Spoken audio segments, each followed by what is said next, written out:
all the ingredients are the highest quality. They're all completely natural. There's nothing that's going to upset your insides, so that you can just concentrate on your efforts and fueling at regular intervals, and not worry about stomach cramps and any of the other nasties that you get with synthetic cycling food. Yeah.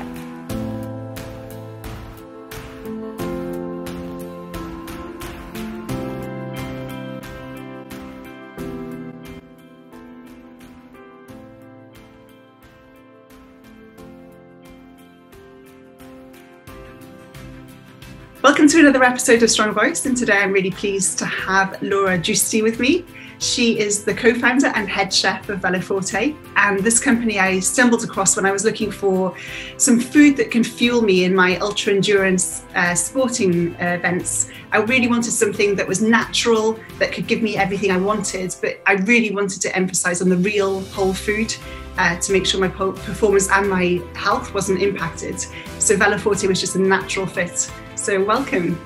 Oh, thank you for having me. Yeah, I'm really excited to talk to you because nutrition is something that I think is fundamental in every single performance, whether we're striving for sport, on weekend warriors, or trying to summit Everest. And I think it's something that's sometimes overlooked, that we just think it's something to fuel us, we put in our mouth and we forget about the impact it can have. So I'd love to hear what had you start with Veloforte and to create this, and where do you see it going for people like myself as well as those weekend warriors? Well, yeah, Kate, I think you're absolutely right. I think so many hours are taken choosing bike frames and apparel and down to the gloves that you'd wear, and then you pick up something and chuck it in your back pocket and hope to fuel your own engine, which is what's going to get you up the hills and get you home afterwards. So yeah,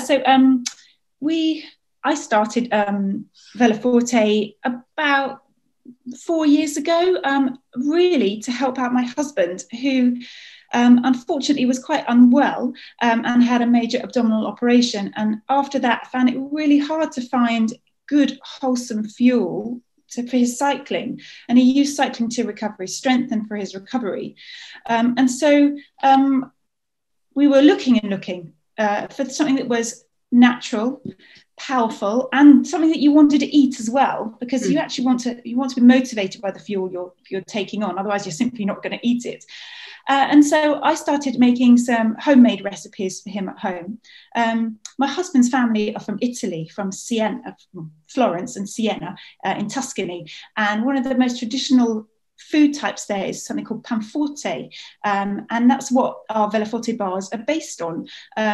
So I was lucky enough to be given an ancient family recipe, which are very guarded secrets, and mucked around with it, swapped out the alcohols. They're normally made with lots of lovely cognacs and amazing sort of booziness. So swapped that out for real fruit juices, and looked at the composition between carbohydrates and proteins to make a fuel that would be perfect for endurance cycling. And that's where we came up with our Veloforte bars. And it's just so important that all the ingredients are the highest quality. They're all completely natural. There's nothing that's going to upset your insides, so that you can just concentrate on your efforts and fueling at regular intervals, and not worry about stomach cramps and any of the other nasties that you get with synthetic cycling food.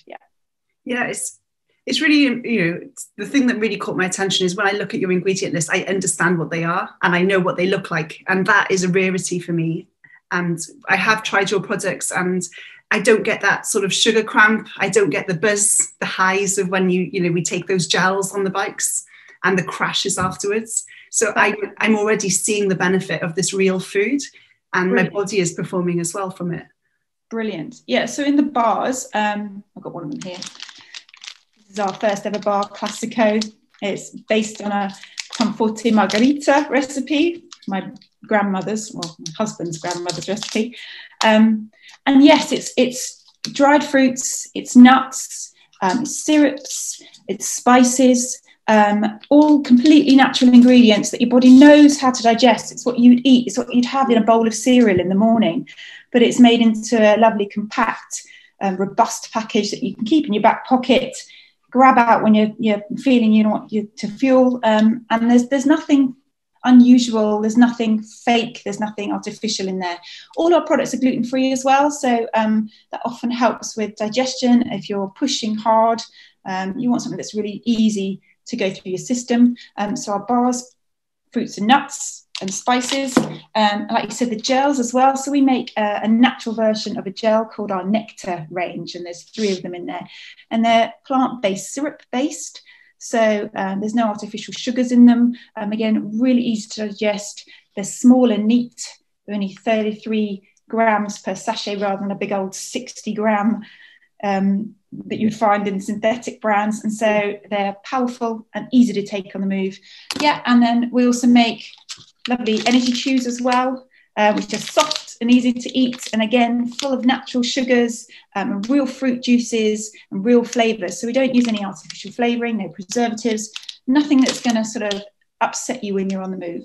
Yeah, and I trialled your gels because I took 3 in 3 hours, which is quite a lot for a cycle. I wouldn't normally do that in a race or in my competitions, but I just wanted to see how I responded. And I tracked my heart rate, and it didn't go up 1 beat, which surprised me because I was expecting that buzz and that sort of manicness I usually get after taking too much sweetness before. That's right. And again, we try and use what we call dual source carbohydrates. So it means a combination of glucose and fructose in all of our products. So fructose is your fruit sugars, and glucose are your faster sugars. So it means that you get a nice rise from the glucose parts, which is immediately metabolized and straight into your muscles for your energy. And the fructose takes a little bit longer because it needs your liver to digest it. And so you get a nice sustained energy rather than, like you say, that boost and then crash. And so, yeah, all our products have dual source carbohydrates, so to keep you going for longer. Yeah, I'm a huge advocate already, and I'm really looking forward to actually completing my world records on it. So yes, watch the space. I can't wait. How exciting. Yeah. I mean, I'd love to hear a bit more about your journey and how you started this, how you actually chose to do this company, because it's a huge step from cooking a few meals for your husband when he goes out on his cycles to now running this absolutely enormous and growing business. Absolutely. It was a big leap, I have to say. So my background, actually, I'm a cardiorespiratory physiotherapist. So for years and years, I worked in the NHS, helping people with heart and lung disorders, training them back into fitness, working with dietitians and nutritionalists, looking at holistically the fitness route for people who have really struggling to get them to be functional and actually exercising and enjoying it. So that's my background. And then obviously you've heard the story about the need to fuel better, really, my husband into his recovery. And so we started it in the kitchen, just making it in the kitchen ovens, hand cutting and hand wrapping every bar. And I knew that it worked for Mark. He was training to do a charity bike ride, or Ambitious for Autism. It's a Manchester to London ride in one day, 14 hours in the saddle. So he needed something that would sustain his energies throughout. And he used our prototype Veloforte bars for that. And he shared them around, the people bonking left, right and centre. And he was being the food station, sharing around all our homemade energy bars. So we knew it worked for him. And we knew it worked for a community on that ride. So we needed to test the concept in a bigger way.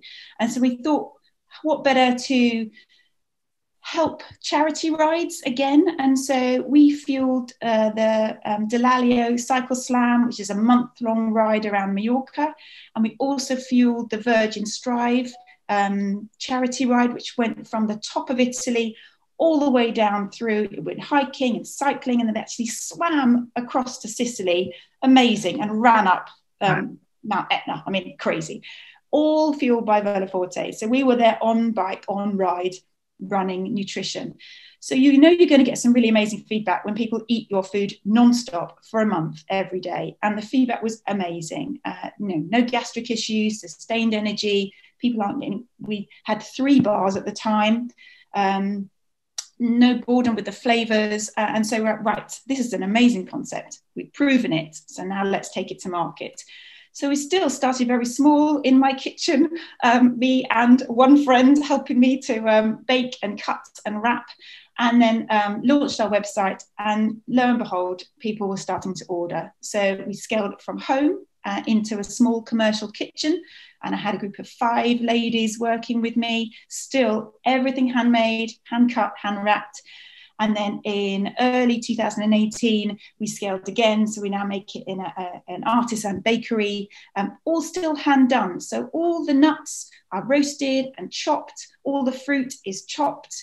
So we don't mass make anything. So it's all still a very traditional way of making Veloforte. And as you notice, if you've ever had our products, at the bottom of the bars, they're resting on a layer of rice paper, which is potato starch.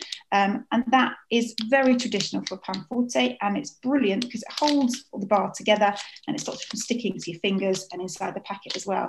So we haven't adjusted any of the methods or any of the ingredients. We've simply scaled production, and now, so now you'll see the bars rolling out in a larger quantity, but still very much the same quality, still all the same ingredients. So it has a big journey from kitchen to commercial bakery. Yeah. And emotionally, I mean, did you expect it to be this big, or was it quite a surprise? No, I blame my husband completely. No, what turned from a hobby and of love and a need to fuel him is now our family business. So that's lovely. That's a great feeling. And what's even more lovely is that the reviews that we get from our customers are, they've finally found something that they can go to consistently. They know it's going to fuel them well. They know that they're not going to get upset by it. We've won multiple awards for the ranges as well, from Standard Food Awards, the Great Taste Awards. I don't know if you've ever been aware of that, but it's a traditional food award based in the UK, and we've won 7 awards consistently over 4 years now. So that's a fantastic thing, unheard of in the sports nutrition world. And our gels have been nominated and have won awards for men's cycling and the women's health mags, and so I do it for the love of it. I love innovation. I love creating new things, looking at what's on the market that is traditionally synthetic and making a completely natural alternative to help everybody, help me, help everybody feel better.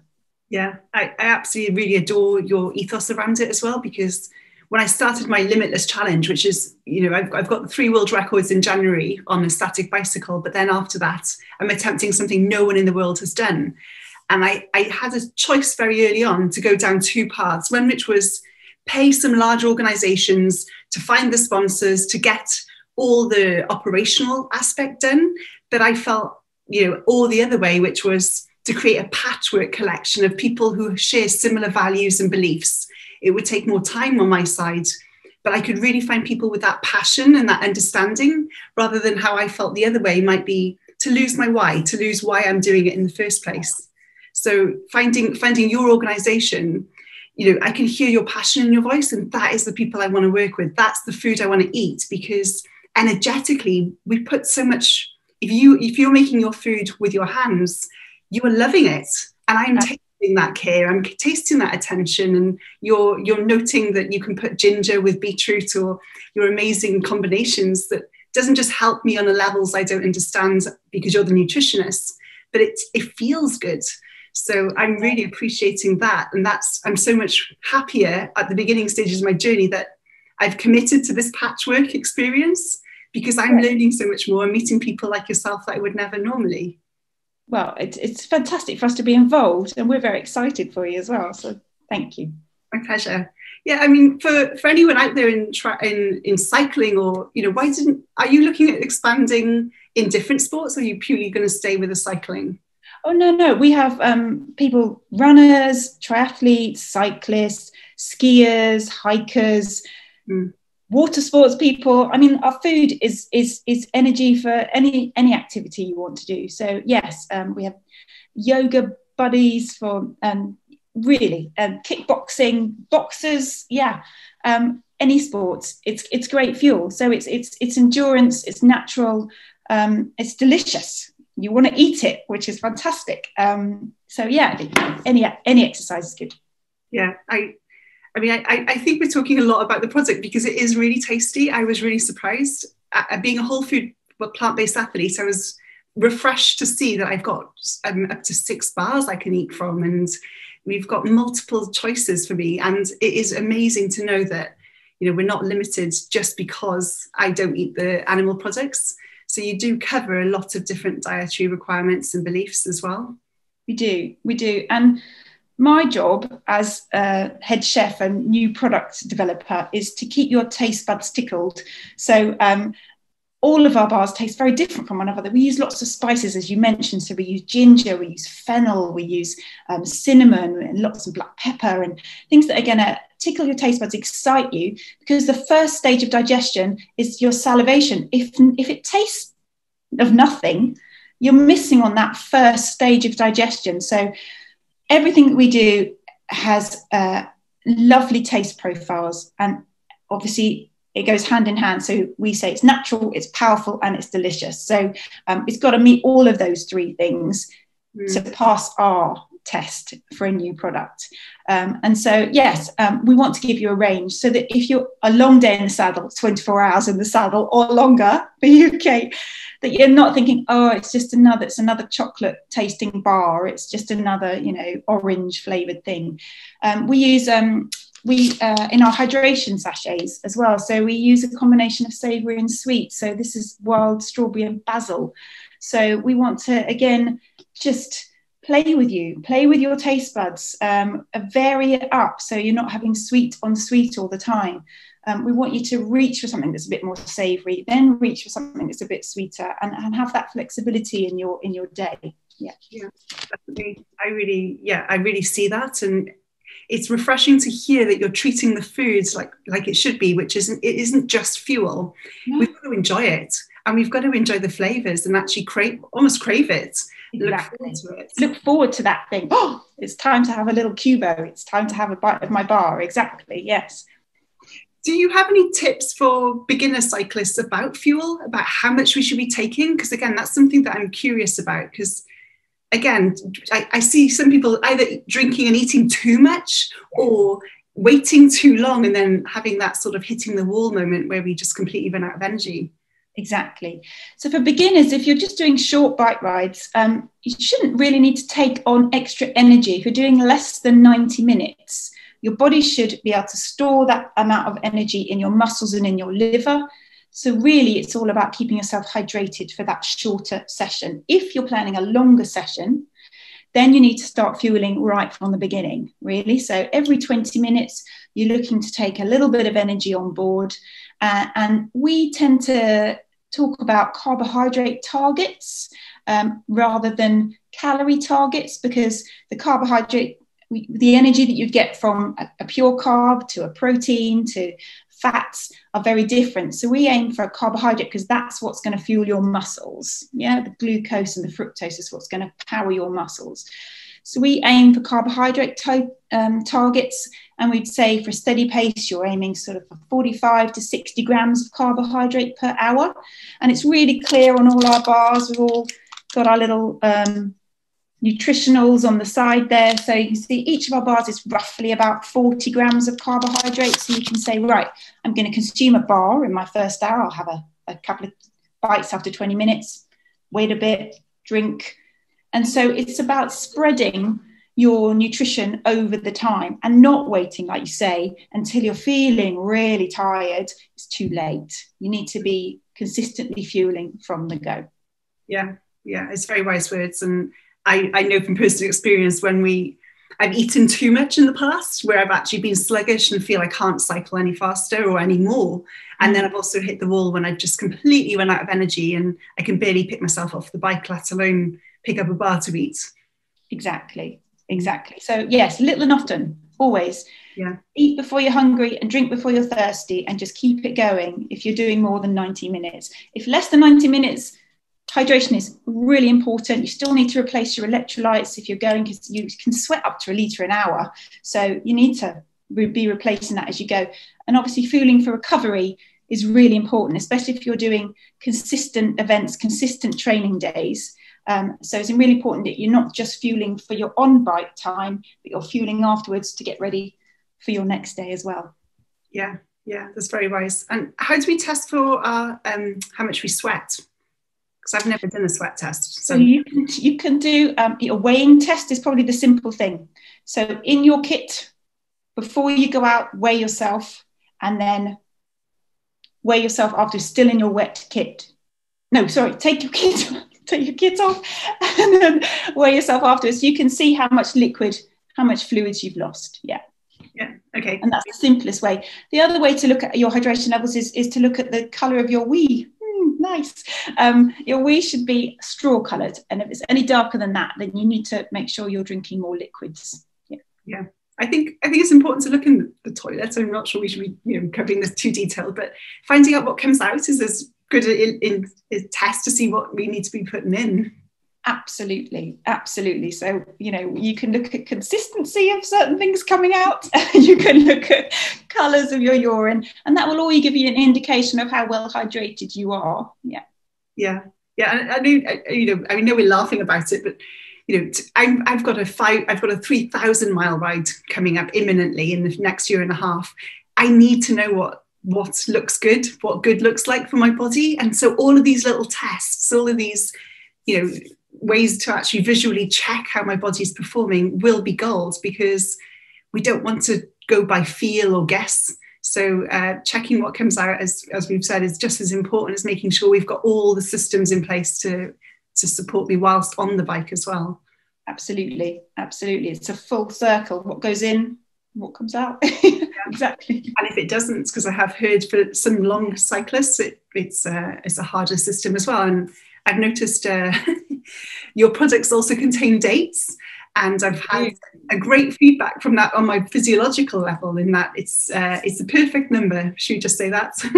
Wonderful. They're full of natural fibre. Again, full of natural fruits and full of natural fibre. So anything with a little bit of bulk in it is just going to help it all go through, and that, keeps your insides happy. So that's good too.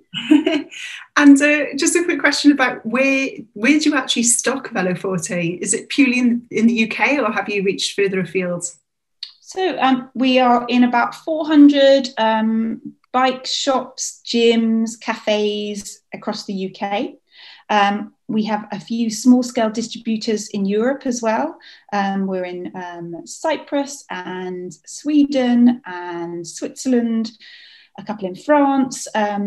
We sell it directly from our website, and you can mix and match your orders from there. And on the website is also a little location map, so you can look where your local stockist is to you as well. Brilliant. And do you stock in Italy? Because it's an Italian name and it's an Italian recipe. We do.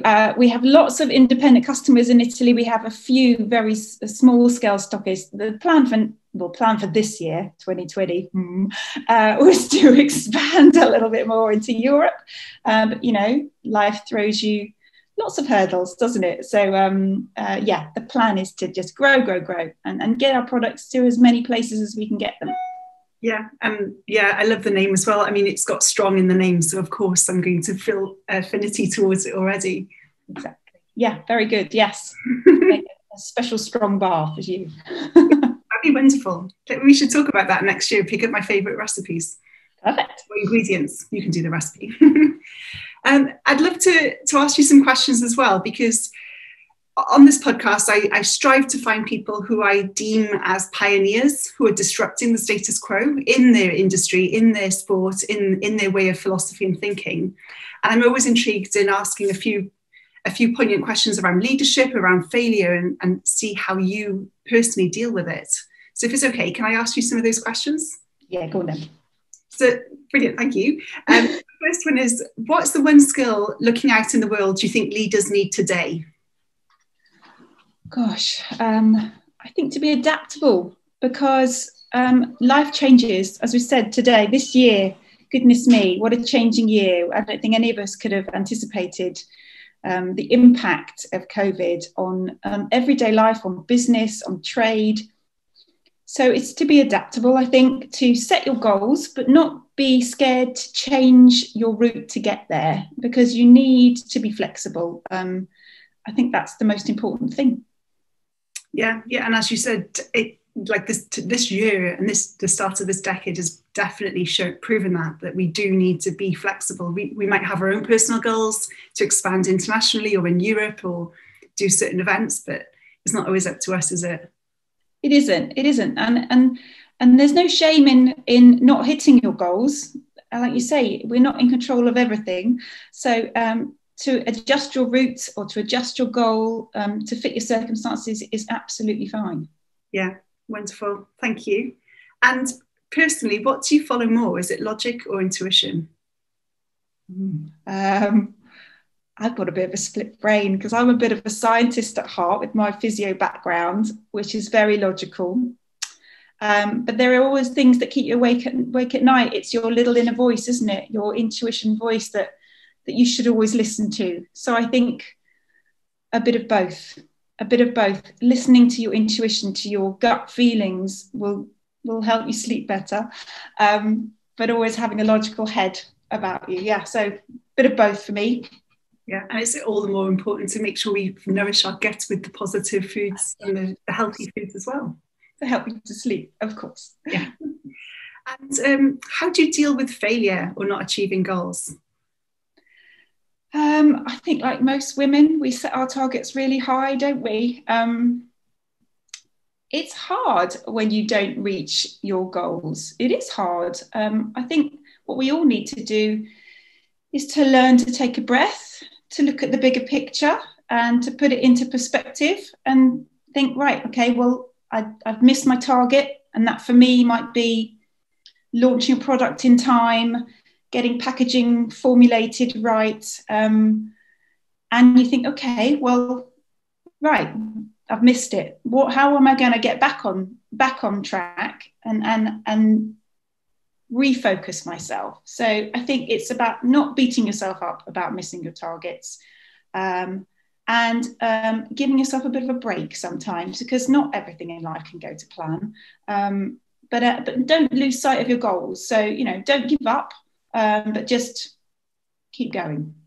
Yeah, just something interesting. I actually had quite a few goals this year and none of them were able to be realised because of our lockdowns and COVID. And because of that, I bore the Limitless Challenge. So had I not have faced my problems or the lockdown and the failures, I wouldn't have created this record and be speaking with you. Exactly. So there is always a silver lining. Definitely. And what keeps you motivated every day? Oh, I love my job. I love being innovative. I love the challenge of finding solutions to things. And that keeps me motivated. The harder the challenge, the better, really. And I'm constantly looking for new fueling sources, for new options for Veloforte to bring something natural into the world of sports nutrition. So it's a never-ending process. Keeps me very motivated. It does. Yeah, that's great. And what I loved is what keeps you motivated is a feeling, it's an emotion, it's that innovative. It's not an actual having, or I want to have this certain outcome. So that's definitely internalized. So you sounds like you're motivated from within, not from something out there. Absolutely. It's a drive, isn't it? It's a calling, I think, sometimes. So you got to listen to that and keep going. Yeah. Yeah, wonderful. And my cat, I don't know if you can hear my cat in the background. Just hears it meow, yeah. Meowing cat. So I've got a little kitten. He keeps me motivated as well. If ever you need a cat sitter, please call me. Okay, no problem. My final question is, what one message would you like to leave us with? It could be motivational, it could be insightful, but what can you leave us with today? Gosh, I think to respect our bodies. You only get one body. You can change your bike frames, you can buy some new cleats, but you only get one body. So what goes in is so important. So just look after yourself, look after your physical well-being, your mental well-being. Life is challenging enough. So put the good stuff in, make yourself feel good, and then you're going to get the good stuff out. Yeah, that's wonderful. I think we all should really put that time in every single day to respect ourselves. And that could be preparing the meal, that could be sitting down and taking 5 minutes just for ourselves. But yeah, respect our bodies is a huge thing that I think we I need to build more into already. So yeah, thank you for that. We're here to help. Thank you. And for everyone listening, if you are intrigued with Veloforte, then please visit the website veloforte.com, and I'll be sharing the links in the blog post as well. So thank you so much for joining me today. It's been hugely insightful and refreshing and nourishing. Wonderful. All right. Nice to see you, Kate. Thank you. Bye-bye.